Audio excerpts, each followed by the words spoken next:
Hi viewers, welcome to Telugu word. Young super star Teja Sajja నటించిన fantasy action thriller recent గానే release అయింది కదా, Mirai. ఈ సినిమా బాక్స్ ఆఫీస్ వద్ద మంచి విజయాన్ని అందుకుంటుంది.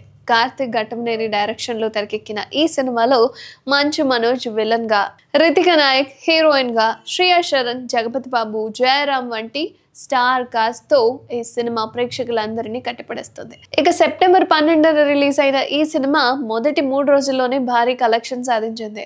తేజ సజ్జా మునుపటి హిట్ హనుమాన్ ను మించి ట్రెండింగ్ లో దూసుకుపోతుంది కూడా.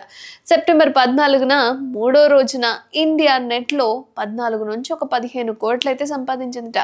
3 రోజులకు మొత్తం 44 నుంచి 50 కోట్లు చేరిందని తెలుస్తుంది. అలాగే వరల్డ్ వైడ్ లో 3 రోజుల్లో 60 కోట్లు దాటినట్లుగా అంచనా. ఇక మిరాయ్ సినిమాలో యాక్షన్ సీన్స్, విఎఫ్ఎక్స్ ప్రేక్షకులను విశేషంగా ఆకట్టుకుంటున్నాయి. మొదటి రోజే బ్లాక్ బస్టర్ టాక్ రావడంతో ఈ సినిమాకు రోజు రోజుకి కలెక్షన్స్ ఇంకా పెరుగుతూనే ఉన్నాయి. ఇదిలా ఉంటే మిరాయ్ సినిమాలో నటించిన నటి గుర్తుందా మీకు? మంచు మనోజ్ రైట్ హ్యాండ్ లో నటించింది, అద్దరగొట్టేసింది కూడా. ముఖ్యంగా యాక్షన్ సీన్స్ లో ఆమె ఇరగదీసిందనే చెప్పాలి.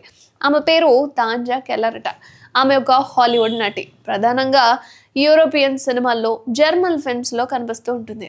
ఆమె కెరీర్ లో యాక్షన్, థ్రిల్లర్ జానర్లు ఎక్కువగా ఉంటాయి కూడా.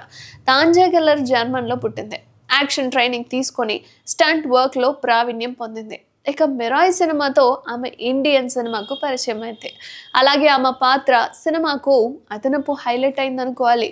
అయితే ఆమె పాత్ర మిరాయ్లో చాలా ఇంపాక్ట్ఫుల్గా ఉంటుంది. అదేవిధంగా సినిమాలో ఆమె ఫైట్ సీన్స్ కానీ, రూత్లెస్ క్యారెక్టర్తో సినిమానంతా స్టీలింగ్ చేస్తుంది. అండ్ సర్ప్రైజ్ స్టార్గా నిలిచిందని విమర్శకులు కూడా ప్రశంసిస్తున్నారు. ఇంతకీ మీరు చూసారా సినిమాని? ఎలా ఉంది ఏంటి అనేది కామెంట్ చేయండి.